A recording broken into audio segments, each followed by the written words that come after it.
Dul Jailani resmi lamar Tisa Biani, momen beri cincin langsung direspon Maya Estianty. Maya sebut, jangan dong.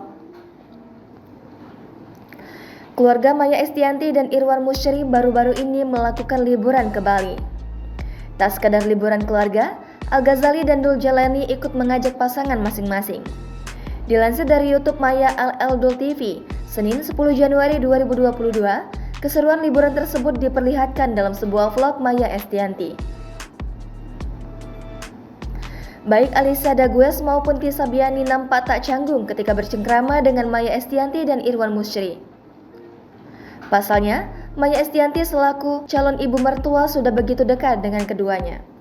Bahkan Dul terlihat memberikan cincin kepada Tisa di depan keluarganya dan sontak membuat sedikit keributan. Pasangan Dul dan Tisa terlihat malu dan mengatakan jika Al dan Alisa lah yang harus duluan. Namun, Maya Estianty segera merespon ucapan dari sang anak yang mengatakan untuk menikah berbarengan. Sementara El yang disinggung beberapa kali oleh keluarganya nampak tidak tertarik untuk buru-buru memiliki pasangan. Meski begitu, El aktif di akun Instagram dan kerap kali mendapatkan komentar dari banyak penggemarnya. El yang melihat perdebatan itu hanya tertawa. Jangan lupa subscribe, share, komen, dan like ya.